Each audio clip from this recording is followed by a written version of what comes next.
Good morning, students. In previous lecture, we learnt about Gauss theorem and deduction of Coulomb's law from Gauss law and some important points regarding Gauss theorem. Now, in this class, we will learn about applications of Gauss theorem. So, first one is electric field. We will find electric field due to an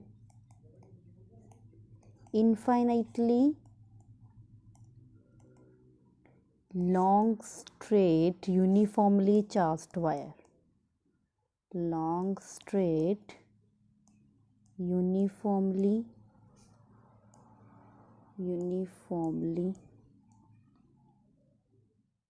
charged wire.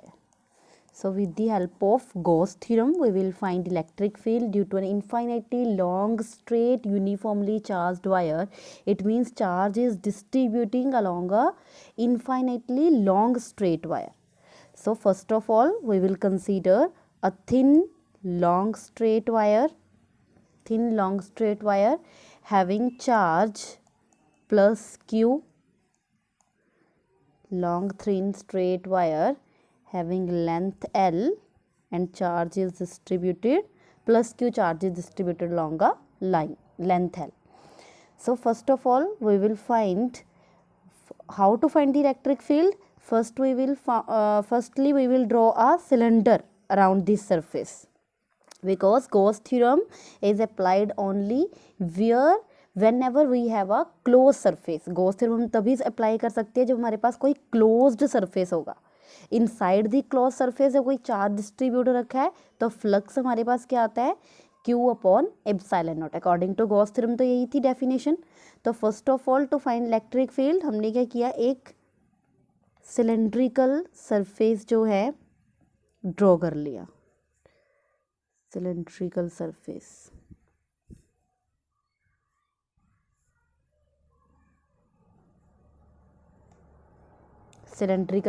Draw कर लिया. और जो ये cylindrical surface है, close surface है, it will act as a Gaussian surface. Now it will act as a Gaussian surface, जो कि हमने गॉसियन सरफेस हमने गॉस लॉ के पॉइंट्स में पढ़ा था कि any surface which is closed और 3 dimensional surface is called Gaussian surface. तो हमें हर एप्लीकेशंस के लिए गॉसियन सरफेस बनाना पड़ता है. उसी के साथ हम क्या कर पाएंगे, इलेक्ट्रिक फील्ड फाइंड कर पाएंगे. तो हमने क्या किया, सिलेंडर ड्रॉ कर लिया having radius R and length L. Radius R है, लेंथ L है और let O be the central point. और हमें किसी पॉइंट P पे इसके लिए इलेक्ट्रिक फील्ड फाइंड करना है. As we know the electric field lines, direction of electric field lines are away from the positive charge. It means electric field lines की direction क्या होगी, away from the positive charge. Electric field line की direction इधर होगी. And अब एक Gaussian surface है. Gaussian surface देखो 3 पार्ट्स में डिवाइड हो गया. That one is first surface, एक इसका कर्व्ड सरफेस है और 2 इसके एंड फेसेस है. First one is this, second one is and third one. 3 surface हो गए हमारे पास, first second and third surface. अब हमें तीनों सरफेस के लिए क्या करना पड़ेगा, इलेक्ट्रिक फ्लक्स पहले फाइंड करना पड़ेगा. सो इलेक्ट्रिक फ्लक्स जो है 3 सरफेसेस के लिए हम फाइंड करेंगे. Then we will find the electric field. Now we have to find the electric flux for first surface, second surface and third surface. As we know, the formula of according to definition, electric flux is E dot ds, closed surface E dot ds. So we have to find the electric flux for first surface, second surface and third surface, E dot ds, where E is the electric field and ds is the area vector. And E dot ds, dot मतलब इन दोनों के बीच में dot product है. It means ये किसी angle पे भी depend कर रही है, इलेक्ट्रिक फील्ड पे, एरिया वेक्टर पे और किसी एंगल पे. इट मीन्स अब हमें देखना है इलेक्ट्रिक फील्ड और एरिया वेक्टर में क्या एंगल बन रहा है इन फर्स्ट केस, सेकंड केस और थर्ड केस में. सो अब हम एक इमेजिन करो, एक सिलेंडर इमेजिन करोगे तो जो उसके एंड फेसेस होते हैं वो क्या होते हैं, एक सर्कल की शेप में, और that one is the curved area होता है, कर्व्ड सरफेस. तो जो फर्स्ट सरफेस है सर्कल की शेप में, जो फर्स्ट सरफेस है, इनके लिए जो एरिया वेक्टर होगा दैट वन इज परपेंडिकुलर, इस डायरेक्शन में होगा इलेक्ट्रिक एरिया वेक्टर, इसका किस में होगा, परपेंडिकुलर। सिमिलर इसका भी एरिया वेक्टर किस में होगा, परपेंडिकुलर डायरेक्शन में। और जो इलेक्ट्रिक फील्ड लाइंस है वो कैसे हैं, इधर की डायरेक्शन में। It means electric field lines और एरिया वेक्टर एक दूसरे के किसके आ जाएगा, perpendicular. Similar in this case, second case में भी इलेक्ट्रिक फील्ड लाइंस और एरिया वेक्टर एक दूसरे के क्या आ जाएंगे, परपेंडिकुलर आ जाएंगे। और फॉर द कर्व्ड सरफेस, जो हमारे पास कर्व्ड सरफेस है, इसके लिए जो एरिया वेक्टर है वो किधर की तरफ लाई कर रहा है, in the direction of electric field. Electric field और ds एरिया वेक्टर दोनों सेम डायरेक्शन पे लाई कर रहे हैं। It means electric field and area vector parallel to each other. So जो एंगल बनेगा in first case electric field और area vector में 90 डिग्री का बनेगा, और जो इलेक्ट्रिक फील्ड और एरिया वेक्टर में फॉर कर्व्ड सरफेस के लिए 0 डिग्री का एंगल बनेगा, बिकॉज इलेक्ट्रिक फील्ड और एरिया वेक्टर पैरेलल है।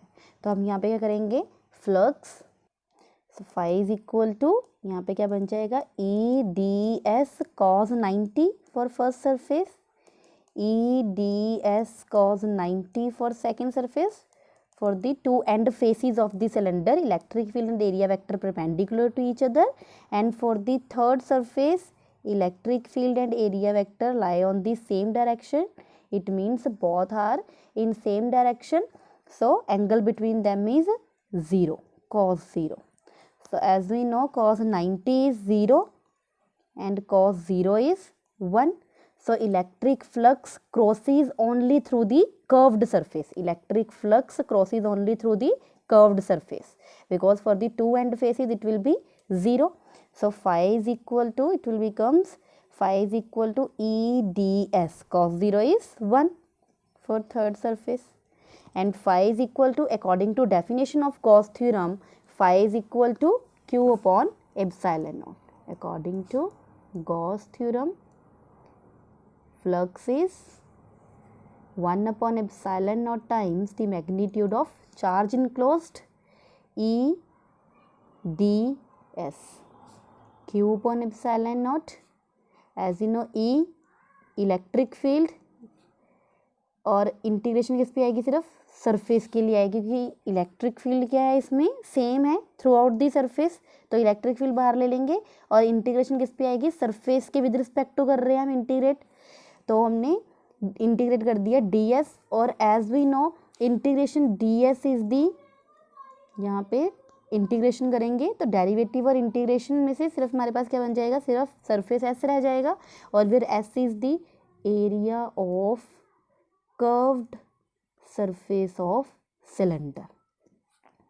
सिर्फ कर्व्ड सरफेस के लिए, बाकी दो सरफेस के लिए 0 हो गया, तो सिर्फ एरिया लेंगे कर्व्ड सरफेस ऑफ सिलेंडर का, और having radius r and length l, तो उसके लिए फॉर्मूला क्या होता है, 2 pi r l. Now we'll put this value, q upon epsilon naught is equal to E into 2 pi r l. Now we have a cylinder having length l and charge q, और हमने linear surface charge distribution में पढ़ा था, जब हमारे पास length l और charge q हो तो लीनियर चार्ज डेंसिटी, जिसको हम डिनोट करते हैं लैम्डा के साथ, लीनियर चार्ज डेंसिटी पढ़ी थी, surface charge density and volume charge density. Linear charge density is represented by lambda, which is charge per unit length. Lambda is equal to q upon l, और q की जगह पे मैं लिख सकती हूँ q is equal to lambda into l. Now we'll put this value, lambda l upon epsilon naught is equal to E 2 pi r l. L cancel, and electric field is 1 upon 2 pi epsilon naught lambda upon r. This is the electric field due to infinitely long, straight, uniformly charged wire. Now our second application is electric field due to an infinite plane sheet of charge. For this we will consider an infinite plane sheet of charge. Consider an infinite plane sheet of charge. Consider an infinite plane sheet of charge, and charge q is uniformly distributed over it, over the surface. Charge q is distributed over the surface. Now we have to find the electric field due to plane sheet of charge. So firstly we will draw a cylinder. We will draw a cylinder.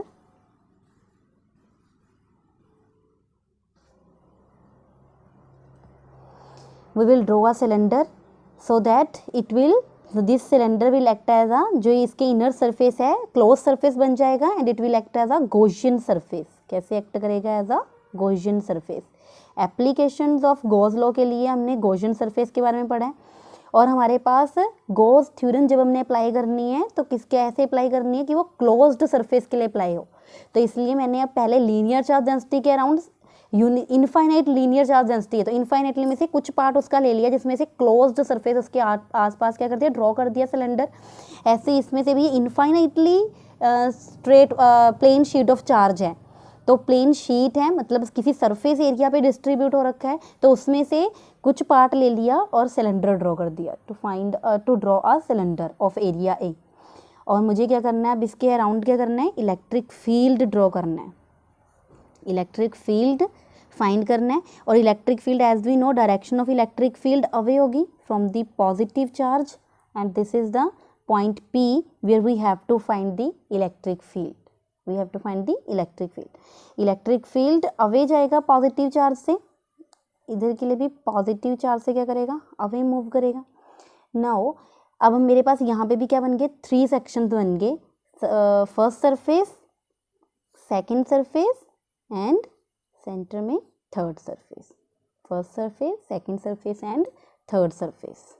ये इसका inner portion, sorry third surface. First surface, second surface और third surface जिसमें charge है. So charge देखो इस पूरे surface पे charge है, इसके आसपास मैंने सिलेंडर ड्रॉ कर रखा है. अब मुझे फ्लक्स फाइंड करना है. इलेक्ट्रिक फील्ड फाइंड करने के लिए मुझे क्या करना पड़ेगा, पहले फ्लक्स फाइंड करना पड़ेगा. फिर फ्लक्स से मैं क्या करूँगी, अकॉर्डिंग टू अप्लाई करूँगी गॉस थ्योरम और इलेक्ट्रिक फील्ड फाइंड करूँगी. सो इलेक्ट्रिक फ्लक्स इस सरफेस पे 3 सरफेसिस के कारण आ रहा है, first one, second one and third one. So net electric flux, total electric flux is phi1, phi2 and phi3, where phi total electric flux phi1 E dot ds first surface, second surface E dot ds and third surface E dot ds. It means it depends upon, flux depends upon electric field and angle between electric field and area vector. Area vector पे depend करती है, electric field पे depend करती है और angle between them. और अब मुझे एंगल फाइंड करना है कि फर्स्ट सेकंड थर्ड सरफेस के लिए कैसा एंगल है. अब देखो प्रीवियस केस में हमारे पास हमारे पास लाइन के ऊपर चार्ज था और लाइन के ऊपर चार्ज था तो मैंने क्या किया, सिलेंडर ड्रॉ किया उसके आसपास. और मेरे पास जो एरिया वेक्टर है वो इसके लिए क्या हो गया, इलेक्ट्रिक फील्ड के परपेंडिकुलर हो गया. सिमिलर इन दिस केस, दूसरे सर्कल के लिए भी एरिया वेक्टर और इलेक्ट्रिक फील्ड क्या हो गए, एक दूसरे के परपेंडिकुलर हो गए. और यहाँ पे जो कर्व्ड सरफेस है इसके लिए इलेक्ट्रिक फील्ड और एरिया वेक्टर सिमिलर उसमें लाई कर रहे थे. अब मैंने क्या किया, सरफेस एरिया ले लिया और सरफेस एरिया के लिए मेरे पास जो सिलेंडर है पहले वर्टिकल पोजीशन में था, अब हॉरिजॉन्टल पोजीशन में. और हॉरिजॉन्टल के लिए देखो अब इस चीज़ को मैंने क्या कर दिया, ऐसे घुमा दिया. इट मीन्स वर्टिकल से मैं उसे हॉरिजॉन्टल पोजीशन पे ले आई. हॉरिजॉन्टल पोजीशन पे ले आई तो सर्कल के लिए देखो इसके लिए जो एरिया वेक्टर है वो इधर की तरफ लाई करेगा और जो कर्व्ड सरफेस के लिए एरिया वेक्टर उसके परपेंडिकुलर लाई करेगा, क्योंकि एरिया वेक्टर किसी भी सरफेस के परपेंडिकुलरली लाई करता है.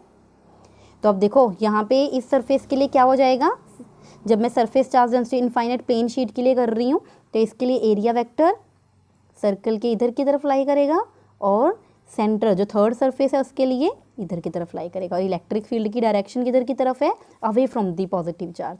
इट मीन्स 2 एंड फेसेस के लिए इलेक्ट्रिक फील्ड और एरिया वेक्टर सेम डायरेक्शन पे लाई करेंगे और प्लेन शीट ऑफ चार्ज है थर्ड सरफेस के लिए उसके लिए एरिया वेक्टर और इलेक्ट्रिक फील्ड दोनों परपेंडिकुलर डायरेक्शन में लाई करेंगे. Got this point. अब हम यहाँ पे वैल्यूज पुट कर देंगे. यहाँ पे इलेक्ट्रिक फील्ड और area vector lie on the same direction और सेकंड सरफेस के लिए भी ऐसे ही होगा, इलेक्ट्रिक फील्ड इधर की तरफ लाई कर रहा है और एरिया वेक्टर भी इसके सेम डायरेक्शन में लाई करेगा. और दिस सरफेस के लिए, थर्ड सरफेस के लिए इलेक्ट्रिक फील्ड और एरिया वेक्टर किधर तरफ लाई करेगा, परपेंडिकुलर डायरेक्शन में, और इलेक्ट्रिक फील्ड और एरिया वेक्टर दोनों के बीच में एंगल कितना बन जाएगा, 90 डिग्री का। तब हम यहाँ पे पुट कर देंगे फाई टोटल मेरे पास फर्स्ट सरफेस के लिए क्या आ जाएगा, E D s cos 0, second surface के लिए भी E D S same direction में लाई कर रहे हैं, एंगल बिटवीन दैम इज 0, और थर्ड सरफेस के लिए ई डी एस कॉस क्या हो जाएगा, 90, और कॉस 90 मुझे पता है किसके इक्वल टू होता है, 0, and cos 0 is 1। So phi total is E D S cos 0 1 cos 0 1 and cos 90 third term will be 0. And now flux according to Gauss theorem, as we know flux is q upon epsilon naught. According to Gauss theorem, total flux is 1 upon epsilon naught times the magnitude of charge enclosed. और charge कितना enclose हो रखा है पूरे इसमें, q charge enclose हो रखा है, इसलिए q upon epsilon naught आएगा। और ई डॉट डी एस क्या बन जाएगा, 2 इंटीग्रेशन ई डी एस। सो यहाँ पे हमें किसके थ्रू कर रही हूँ, इंटीग्रेशन सरफेस के लिए कर रही हूँ, तो यहाँ पे क्या आएगा, क्यू अपॉन एप्सिलॉन नॉट 2 ई, यहाँ पे कांस्टेंट हो जाएगा, ई बाहर आएगा इलेक्ट्रिक फील्ड, और integration D S through the close surface. और इंटीग्रेशन और डेरिवेटिव डिफ्रेंशिएशन क्या हो जाते हैं, मेरे पास क्या बच जाएगा, सिर्फ एस, इंटीग्रेशन और differentiation cancel each other. So यहाँ पे क्या बच जाएगा, Q upon epsilon naught 2 E S, और एस क्या है यहाँ पे, सरफेस एरिया ऑफ लूप, और सरफेस एरिया को मैंने ए के साथ लिख लिया, surface area can be represented as A, Q upon epsilon naught 2 E A, और इलेक्ट्रिक फील्ड किसके इक्वल टू आ गया, E is equal to Q upon 2 epsilon not a. Electric field की वैल्यू मैंने फाइंड कर ली, Q upon 2 epsilon not a. Now here Q क्या है, यहाँ पे पहले मैंने क्या किया, लीनियर चार्ज डेंसिटी के लिए लैम्डा के साथ डिनोट करते हैं, सरफेस चार्ज डेंसिटी को हम किसके साथ डिनोट करते हैं, surface charge density is represented by sigma, जो हमने प्रीवियस क्लासेस में पढ़ा हुआ है, linear charge density, surface charge density. Surface charge density can be represented by sigma which is charge per unit area. Linear charge density में charge per unit length होता है, और सरफेस चार्ज डेंसिटी के लिए charge per unit area. Sigma is equal to Q upon A, मतलब Q के लिए मैं लिख सकती हूँ सिग्मा इंटू ए, तो मैं यहाँ पे क्यू की वैल्यू पुट कर दूंगी sigma into A upon 2 epsilon not a cancel हो जाएगा, और इलेक्ट्रिक फील्ड किसके इक्वल टू आ जाएगा, sigma upon 2 epsilon not. So this is the electric field due to an infinite plane sheet of charge. So students, we will derive remaining 2 applications in next class. Thank you.